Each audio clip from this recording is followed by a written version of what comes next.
இன்றைக்கி நம்ம ஒரு காசி அல்வா பண்ணலாமா? அதுக்காக நான் எடுத்து இந்த வெள்ளை பூசணிக்காவை துருவி இந்த கப்பால் 3 கப் ஆகிருக்குப்பா.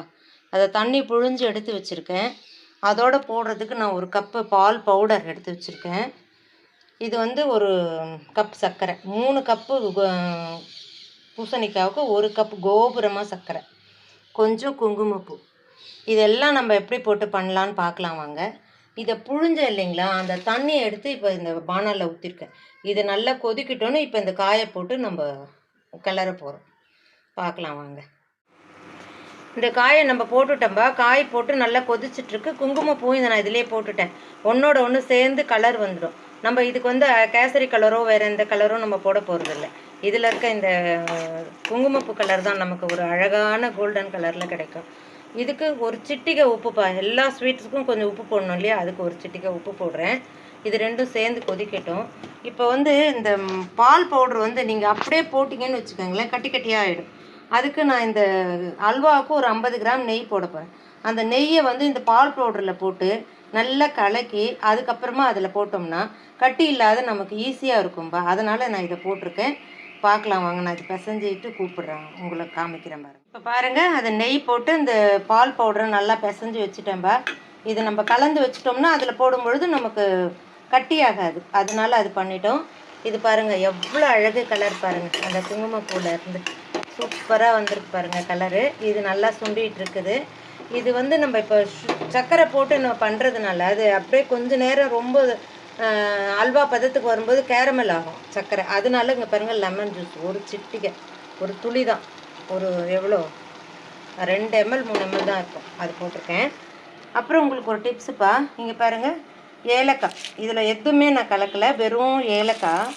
இதை வந்து நான் ஃப்ரீசரில் போட்டு வச்சுருந்தேன்ப்பா.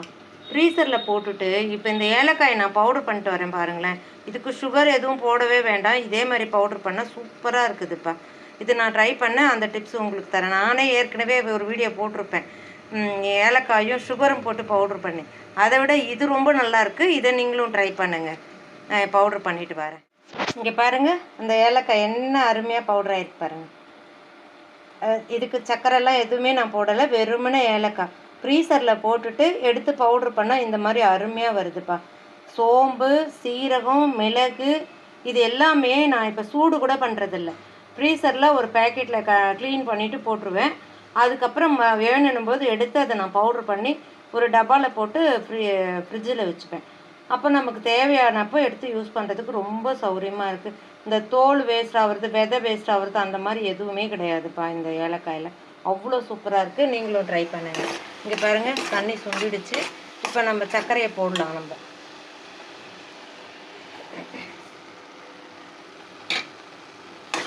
சர்க்கரை போட்டுட்டு கிளறி விடுவோம். இப்போ அது நல்லா இலகி வரட்டும். அதுக்கப்புறம் கொஞ்சம் ட்ரை ஆகும் பொழுது இந்த பால் பவுடரை கொட்டி கிளறிட்டோம்னா நமக்கு அல்வா ரெடிப்பா. சூப்பரான அல்வா ரெடி. அப்போது நம்ம கொஞ்சம் ஏலக்காய் பவுடரும் போடலாம். ஏலக்காய் பவுடரும் இதிலே போட்டுட்டேன்பா, ஒரு ஸ்பூனு. என்னென்னா பாலில் வேக வைக்க சொல்லுவாங்க இந்த அல்வாவுக்கு. அந்த டேஸ்ட்டு நல்லாயிருக்கும். அது ஒரு மாதிரி பால்கோவா டேஸ்ட் வரும் அப்படின்றதுக்காக. இந்த காயிலே ரொம்ப தண்ணிமா. அதுக்கப்புறம் அந்த காய் தண்ணி வடிஞ்சு திரும்பி பாலை சுண்ட காய்ச்சி அதில் ஊற்றி இதெல்லாம் பண்ணணுமே. என்கிட்ட என்னென்னா பால் பவுடர் இருந்தது, அதனால நான் இதை யூஸ் பண்ணிக்கிட்டேன். பால் பவுடர் இல்லாதவங்க பாலில் கொஞ்சம் ஒரு 1/2 லிட்டர் பாலை நீங்கள் திக்காக காய்ச்சி அதில் சேர்த்துக்கிட்டிங்கன்னா சூப்பராக இருக்கும் அல்வா. இதுவும் ஒரு டிப்ஸு தான், பார்த்துக்கங்க. பால் பவுடர் கம்பல்சரி எல்லோரும் போடணும், எல்லோரும் கலந்து பண்ணணுன்ற ஐடியா இல்லை. இதை பாருங்கள், நல்லா கரைஞ்சிடுச்சு சர்க்கரை. இப்போ நம்ம இந்த பால் பவுடரை போடலாம். அதில் நெய், பால் பவுட்ரு, ஏலக்காய் பவுடர் எல்லாமே ஒன்றா சேர்ந்து இப்போ கலக்க போகிறோம்.